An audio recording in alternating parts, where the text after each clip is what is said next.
Welcome to the latest episode of the Agency Accelerator podcast. I'm really excited to bring this one to you because it's one I've been planning to do for a while. And now in this podcast, I want to talk to you about winning ideal clients and specifically how you identify who that ideal client is and how you go about finding them.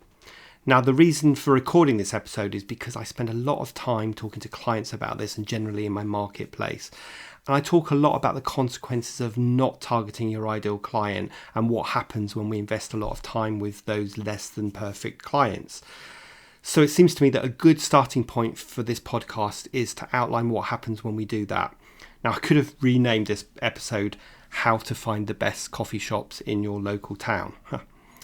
Now, this is a super action-packed episode with loads of practical advice that you can begin implementing immediately and will have a significant impact not only on your agency but on your own personal time.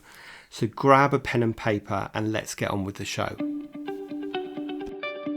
Accelerate your agency's profitable growth with tools, tips, and value-added interviews with your host, agency owner and coach, Rob DeCosta. Before I jump into today's podcast, I just wanted to let you know that today is the final day when the doors close for enrolment to the 2019 Agency Accelerator Mastermind Programme. Now, this is a 12-week hybrid coaching program that consists of one-to-one coaching sessions with me, weekly group coaching sessions, your unique roadmap, plus access to over 35 hours of online content that you have lifetime access to. So head over to decostacoaching.co.uk/agency-accelerator and join up before the doors close at 6 p.m. UK time this evening. Okay, onwards with the show. So let's kick off this episode by outlining a typical scenario and see if you can relate to this experience. An email pings in your inbox, or you get a new contact through your website, or the phone rings and it's a potential client at the other end saying that they are interested in your products or services and they're requesting that you have a meeting with them. So you get excited by this. We're always pleased when we get new prospects coming into us, especially when they are proactively reaching out to us. So you look in your diary and you agree a meeting with them, and you're going to meet them at your local coffee shop in town. So you rock up to that meeting, you buy the prospect a nice cup of coffee, and you have a chat that's supposed to be scheduled for half an hour but actually goes on to over an hour, where they're picking your brains about your product or service and you are trying to convert them into a customer. But you quickly realise that this person either isn't your ideal target client or they're too early in their journey to buy your product or service. So you try now to wrap up the meeting and you leave that meeting thinking, well, that was an interesting conversation, a nice cup of coffee, but I actually just wasted an hour of my life. And I know that this person isn't going to buy from me. And if you're like me as a coach, you'd have probably ended up giving an hour's free consultancy as well in the process. Now, if you can relate to that typical scenario, then you are going to be with the majority of us who have been there and done that. And if you go on a lot of those meetings, you're going to have a lot of caffeine highs and you're going to get exhausted pretty quickly and you're going to be a busy fool. Now, this is something that happens to all of us, so you're not alone if you can relate to that. Like I say, I've certainly been guilty of this. And I want to just tell you a quick story about a client that I worked with a number of years ago who asked me to go in and do some training with their sales team. So they were a consultancy and they had a small sales team of about 4 or 5 people, and they felt like their sales team weren't doing a good job at winning new business. So they said to me, can you come in and do some sales training with them? Now I said to them, well, before I do that, what I really need to do is look under the bonnet and see what's really going on. Because a lot of time people think they have issue A, but actually they need to get to the source of why that issue is happening. So I went and did some fact finding with them. I met with their sales team one-on-one, I met with the managing director, and I met with the marketing director. And it quickly became apparent to me that the issue wasn't that their sales team were not good at selling. The issue was that the leads that they were generating or being given to them were not well enough qualified. So they were going out on lots of sales meetings and going through that same scenario I've just described and having lots of cups of coffees, having lots of conversations, but their conversion rate was really low. Now, the MD thought that was an issue to do with their ability to close a deal, when in fact it turned out that it was an issue with the quality of the leads that they were generating and the fact that they weren't qualifying those leads well enough before they agreed to a meeting. So what we actually did is we looked at their marketing process and we looked at their qualification process, and we really honed that in. And the net result was that the sales team were going out on way less meetings, but their conversion rate went up massively. So, like I say, you need to make sure that you get that right. However, in order to reach our ideal target audience, we need to do a number of things. So in the next section of the podcast, I want to outline what those specific things are. And the first of those things is to get really clear on your target niche. Now, this is a massive topic, and I am going to be recording more podcasts in the future, both me talking about the topic as well as doing some interviews on niching.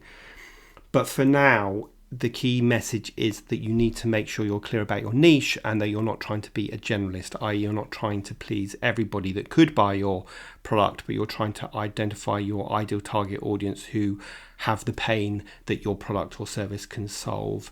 Now, if you're not sure about how to find your niche, well, I'm going to put in the show notes an ebook that's connected to how to establish your niche. But in a nutshell, your niche is the intersection of these three areas. So that's where your business has been most profitable in the past, and if you're just starting out, where you know that you have good experience from previous companies that you've worked for that has been successful. So where your business is most profitable, intersecting with the kind of clients that you do the best type of work for. So that's not everybody, that's the clients that really value and appreciate the work that you do.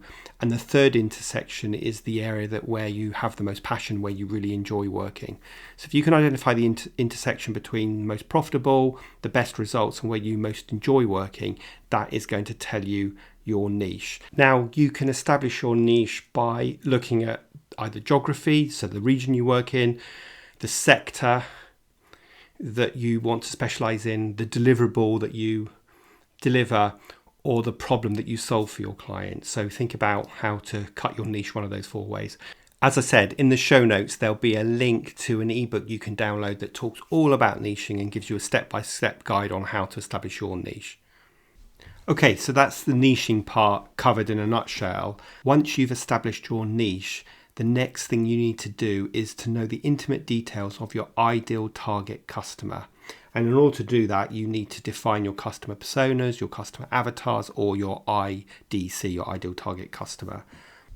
And yep, you've guessed it, I have an ebook on this as well. So again, look in the show notes and it will give you real insight in the step-by-step guide on how to create your ideal target customer.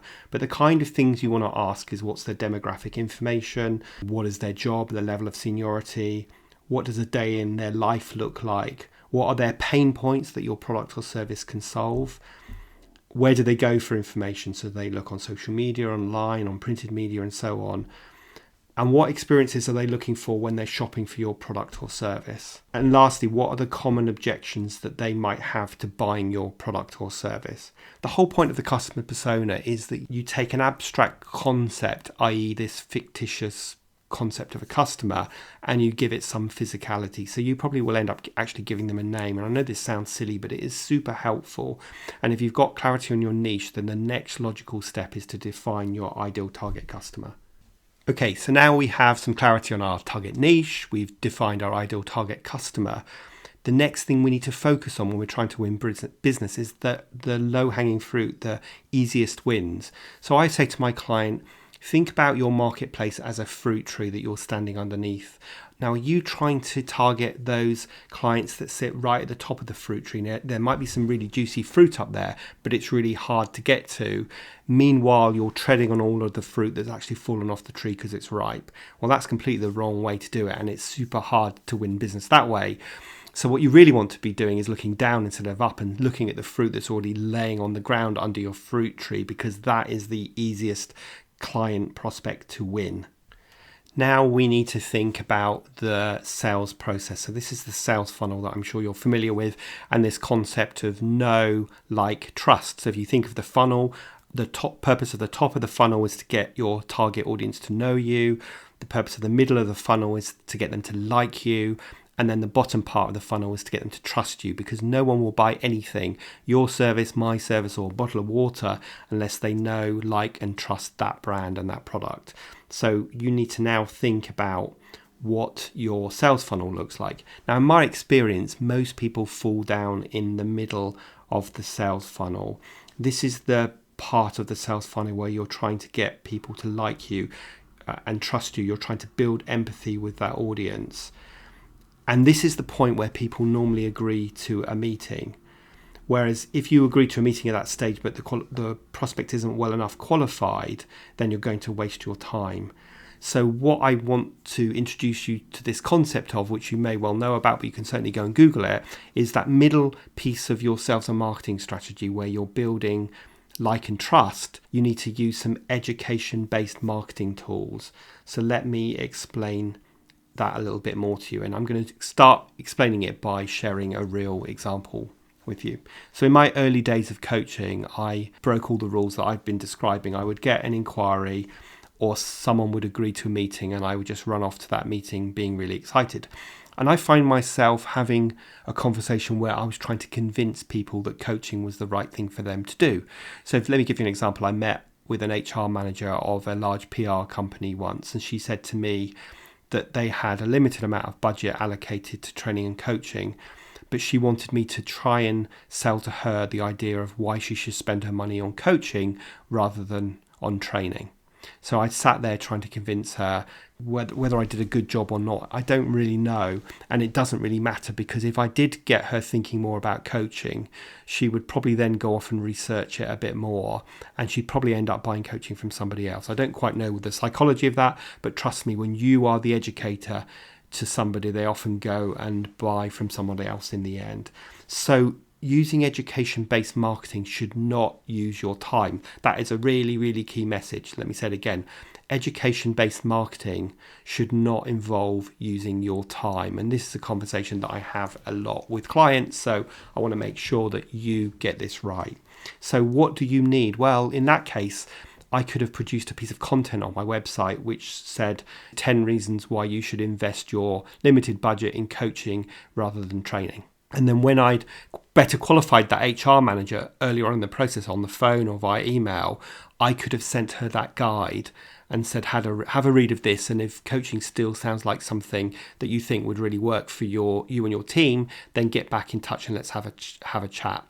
So we need to use education-based marketing tools such as ebooks, tips, templates, tools, videos, podcasts, all that stuff, all those things that you can help educate your audience that isn't using your time. Now, the great thing about producing an ebook on 10 tips on why you should use a coach rather than invest in training is that once you produce that content, it's there forever.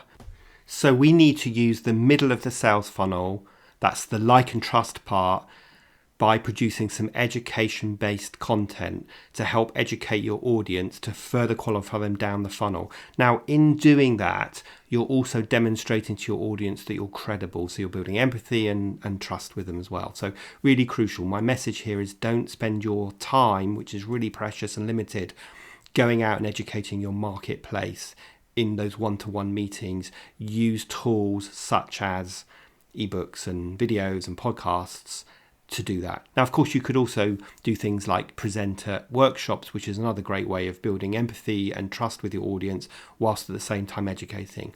But the point I'm making is don't invest your limited one-to-one time doing that. Now, to further that conversation a bit more, I always talk about my 5 non-negotiable questions that you have to have answered before you do something, before someone moves to the next stage of the sales process. Now, I usually use this in the context of writing a proposal because in my experience, people agree to writing proposals too early when they don't know enough information, or when the prospect is actually just in fact-find mode and they're using your proposal to help educate them into what they need to write a better brief. But also we can use these concepts of the 5 non-negotiable questions to determine whether you will meet someone. So if we play this back a bit, you get that phone call, that inquiry through your website or an email about potentially buying your product or service, and they're requesting a meeting. And what you want to be saying is, hey, hold your horses. Before I agree to a meeting, I need to find out a bit more from you. So you'll have a set of questions. I call them the 5 non-negotiable questions, but of course they could be 3, 4, 5 or 10. I don't know. It will be different for you, that you need to ask your prospect before you agree. So you might say, could you just complete this questionnaire? Or can I just ask you these questions? Or could we have a quick call before we agree to a meeting? So you just want to slow things down in order to make sure that you're investing your time wisely. So what are your 5 non-negotiable questions? Again, a subject for another podcast, but really important to think about the things that you have to have answered before you will agree to meet someone, or before they will kind of qualify to the next stage of the sales funnel. Okay, so now we've qualified the client and you've got the answers to those non-negotiable questions. Now you agree to meet them. And when you agree to the meeting, you need to make sure that you have a shared context. In other words, you're both really clear about why you are going to that meeting. A lot of the time we don't slow down to get this shared context. We agree to the meeting. Now let's just imagine what happens when both parties have got a slightly different agenda in their heads. You're going along thinking, great, this is a prospect, I'm going to try and close them. And they're going along just as a fact-find exercise to learn a little bit more about your company. How good a meeting do you think that's going to be? Probably not very good. You're both going to be there with different agendas in your head, and it won't be a very good meeting. You'll have had a nice cup of coffee, and then you'll have walked away thinking that was a waste of time. Or you try to follow it up and you never hear from them again, which I'm sure you can relate to. So we need to make sure that we get clear with the prospect about the purpose of the meeting. And you can do that in an email by saying, this is the purpose, as far as I can see, of the meeting. This is what you'd like to find out. This is where I'd like to be by the end of that meeting. Do you agree with this, or do you have anything else you'd like to add? So you don't need an agenda, but you just need to make sure that both parties are on the same page. And then when you've done that and you get to the meeting, the next thing you need to do is make sure that you are super consultative at every stage of this journey. If you can set yourself up through the sales funnel as being a consultative partner, then the client will see you as a partner if they take you on to work with them, rather than this kind of whipping boy of supplier-customer type relationships. So you need to demonstrate your consultative credentials at every stage. That's why the education-based marketing is so helpful, and why in a prospect meeting, if you've qualified it well enough, you can be consultative. I don't mean give it all away. I just mean show up as a consultant, and don't be scared of sharing some insights. But of course, what you don't want to do is go to a meeting, be a coach for an hour, give away loads of information, and then never hear from you again. And that's because you haven't had those 5 non-negotiable questions answered. Now, the last part of this is closing the meeting, and you need to put your sales hat on a bit here, because you need to make sure that you understand what the next steps are, what you've agreed to do. And I think really crucially, there's 2 things you should do at this stage. First of all, you should try and think of an action on them as well as an action on you. So often you would leave this kind of prospect meeting where you have promised to write a proposal. You send that proposal off and then you never hear from them again. So what I'd suggest is, if you can find an action on them, you have a reason to follow them up. It might be that they were going to send you a report, or they were going to send you some insights, or they were going to introduce you to somebody else in their agency. Find an action on them and have that little filter during the meeting to say, okay, let me just keep thinking of what I can ask them to do. And then the final piece, so you're going to have an action on them and an action on you. And the final piece is to get a date in the diary at the end of that meeting for the next interaction with them. So that could be the next follow-up meeting, or it could be a phone call to debrief on the proposal that you're sending, or whatever it is. But 2 key things here: action on you, action on them, and a date for a follow-up meeting. If you do that, you're giving yourself the best chance of not having that situation where someone said, I really need to meet with you urgently, and can you write me this proposal? I need it by Friday. And you rush and rush and rush. You do the meeting, you work long hours in the agency to get the proposal written, and then you never hear from them again. And you try to follow them up and you can't get hold of them. You try to follow them up and you can't get hold of them. And I'm sure you can relate to this, because I've certainly been there, and it's because I didn't apply some of the best practices that we've talked about today. Now, when you've taken your prospect through this journey, you've identified your ideal target client, you've used education-based marketing to further qualify them down the sales funnel, you've asked them your non-negotiable questions, you've gone to a meeting and been consultative, and at this stage you agree to write a proposal. Now, when you've done all of that and you've got to the point where you've agreed to write a proposal and you've got a follow-up date, then you're giving yourself the best chance of getting as high a win rate as possible. So there you have it, guys. I feel like I've covered a ton of content in 20 minutes. So I hope you had a pen and paper and I hope you've written it down. Just to recap, get clear about your niche. Get clear about your ideal target customer. Produce some education-based marketing tools that will support the qualification of those prospects when they come in, and then work out your 5 non-negotiable questions. Be consultative at every stage. Make sure that you have a clear context for meetings that both parties share.